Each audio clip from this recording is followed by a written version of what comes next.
Hello, you're watching QPVN News. I'm Anh Tuấn and we keep you up to date with the headlines. Prime Minister MINH arrives in Brazil to attend 2025 BRICS Summit. Minister Phan Van Giang hosts Chief of Defense Forces of Thailand. Da Nang promotes tourism through cinema. On the morning of July the 5th local time, Prime Minister MINH, accompanied by his spouse and a high-level Vietnamese delegation, arrived at Galeão Air Base in Rio de Janeiro, beginning a visit to Brazil at the invitation of Brazilian President Luiz Inácio Lula da Silva.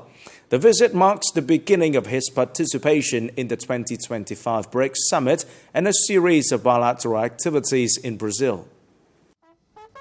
Welcoming the Prime Minister at the airport were Brazilian Vice Minister of Foreign Affairs Lodemar Anguia Neto, Vietnamese Ambassador to Brazil Bùi Văn Nghị, and officials from the Vietnamese Embassy in Brazil. Held under the theme Strengthening the Global South Cooperation for a More Inclusive and Sustainable Global Governance, the 2025 BRICS Summit is one of the most significant multilateral events of the year.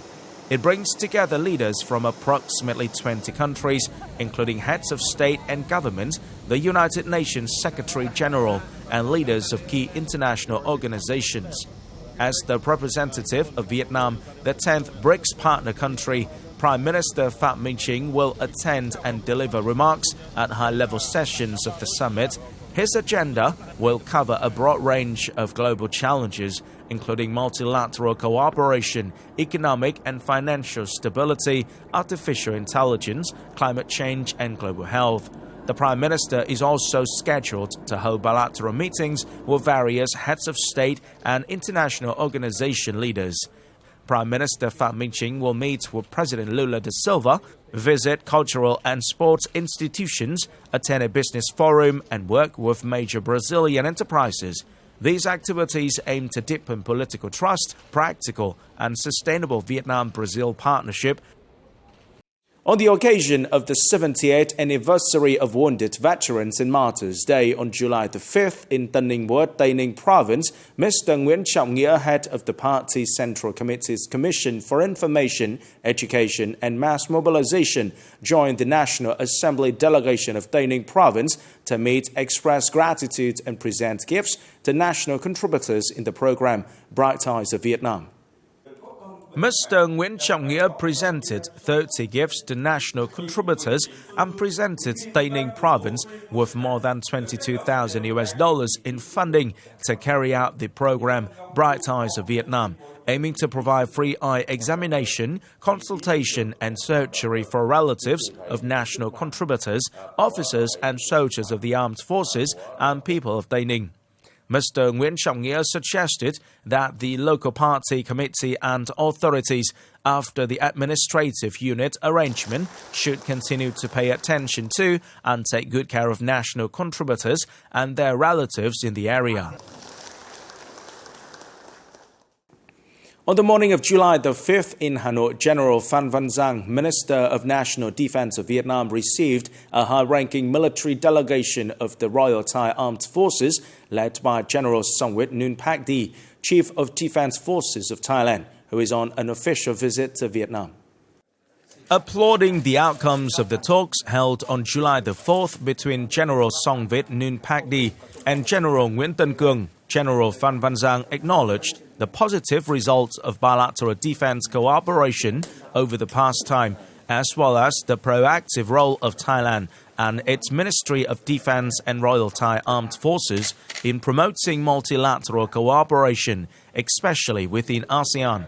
He stated that the elevation of Vietnam-Thailand relations to a comprehensive strategic partnership in May 2025 marked a historic milestone, ushering in a new chapter in the bilateral ties. He affirmed that Vietnam always attaches great importance to strengthening its close friendship and good cooperation with Thailand. For his part, General Songwit Noonpak highly valued the sound defense ties between the two countries in recent years affirming that defense cooperation serves as a pillar of the comprehensive strategic partnership. He voiced his belief that Vietnam's ongoing historic reform for building the two-tier local administration model will pave the way for even greater accomplishments in the time to come. On July the 5th, Senior Lieutenant General Hoàng Xuân Chiến, Deputy Minister of National Defense, attended the conference to review the task implementation in the first half of the year of the Vietnam Coast Guard and received the second-class feats of arms order. Authorized by the State President and on behalf of the Central Military Commission and Ministry of National Defense, General Hoàng Xuân Chiến presented the prestigious award to the Vietnam Coast Guard for its outstanding achievements in combating crime, drug trafficking, smuggling, trade fraud, and counterfeit goods, contributing to the cause of national defense and socialism building. In his remarks, General Chiến emphasized the need for the Vietnam Coast Guard to grasp the situation to provide strategic consultation for the Central Military Commission and Ministry of National Defense, helping effectively handle arising situations, safeguarding the national sovereignty. He also called on the Party Committee of the Vietnam Coast Guard to continue building a comprehensively strong unit and exemplary troops and a politically and professionally strong party committee. He also laid emphasis on the successful organization of the Six-Party Congress of the Coast Guard for the 2025-2030 tenure and the effective implementation of defense diplomacy work. On July the 5th, Air Force Brigade 918 under the Air Defense Air Force Service held a ceremony in Hanoi to mark its 50th founding anniversary and received the second-class Fatherland Protection Order. The event was attended by Senior Lieutenant General Lê Huy Vịnh, Deputy Minister of National Defense, and Lieutenant General Phạm Trường Sơn, Deputy Chief of the General Staff of the Vietnam People's Army. Established on July the 5th, 1975, shortly after the South Liberation and National Reunification, Brigade 918 was tasked with military air transport, logistics support, search and rescue, and national defense and security maintenance. Over 5 decades of development, the brigade has grown into a highly skilled and key military airlift unit under the Air Defense Air Force Service. The brigade has been awarded the prestigious title of the Hero of the People's Armed Forces in recognition of its outstanding achievements. In response to the growing requirements of national defense and military modernization, Brigade 918 continues to undergo major transformation to become a revolutionary, regular, highly skilled and modern unit.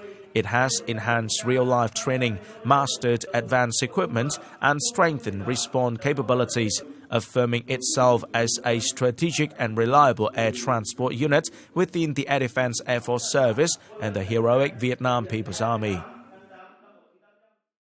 The rainy season in the southwestern Mekong Delta enriches the region with fertilized alluvium and aquatic resources.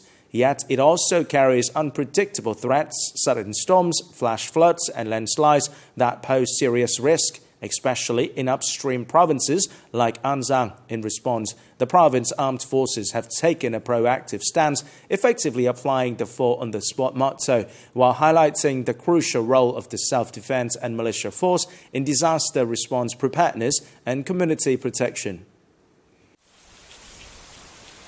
In July, as the first rains fall, the Mekong Delta's rivers turn murky, signaling flood season.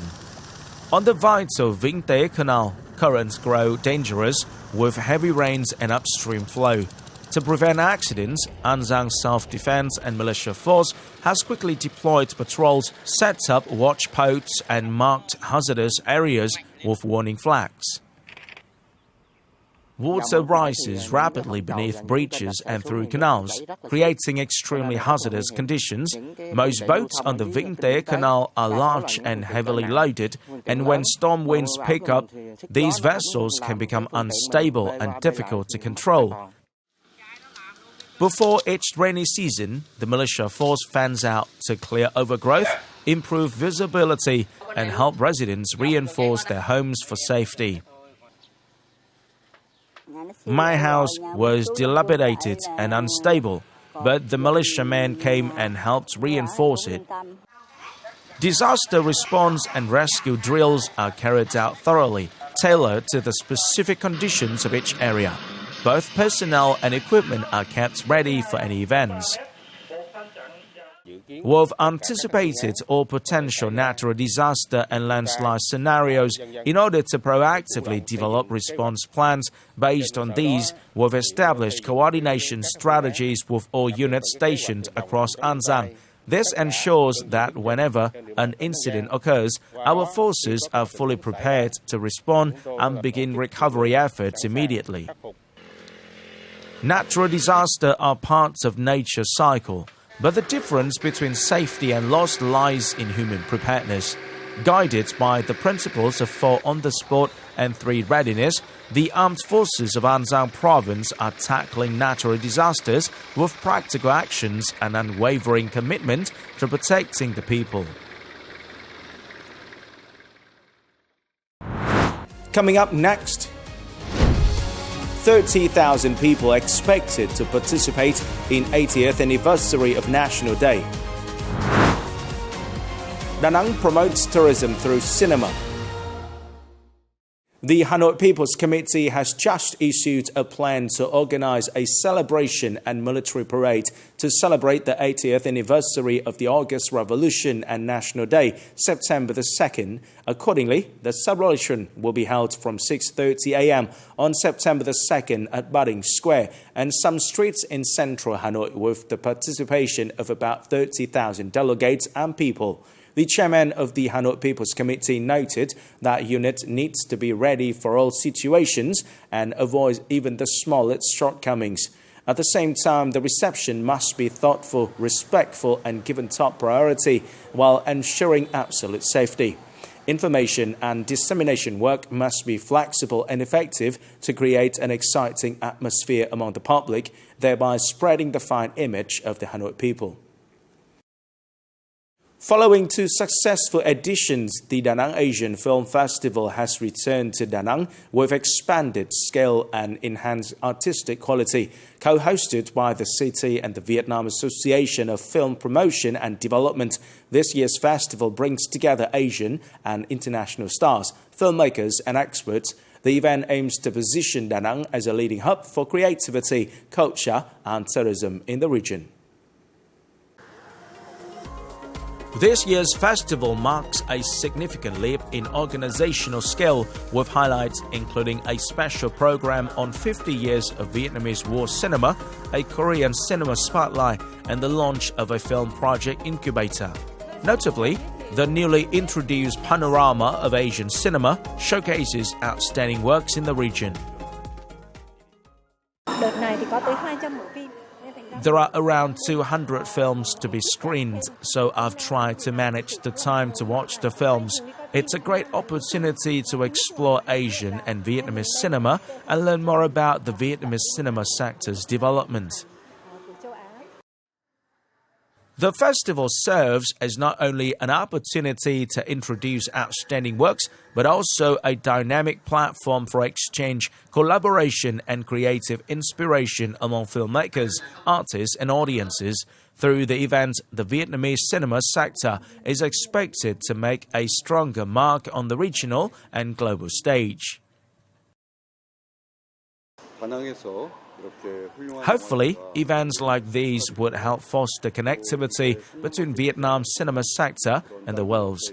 I hope to see stronger ties between Korean and Vietnamese filmmakers, resulting in more attractive films for audiences. The festival demonstrates that Da Nang is an ideal destination for major cultural events. We aim to showcase the beauty of Vietnam as well as the city through meaningful and artistic films that will attract more tourists to the city. With its professional organization, large-scale and high-quality films, the 3rd Da Nang Asian Film Festival brings the city closer to the ambition of becoming a new cultural and cinematic hub in Vietnam and the region. The event also helps promote Da Nang as a modern, creative and internationally connected tourism and cultural center. This is the end of the QPVN News today. Remember to watch our news again at qpvn.vn. Thank you for watching and goodbye for now.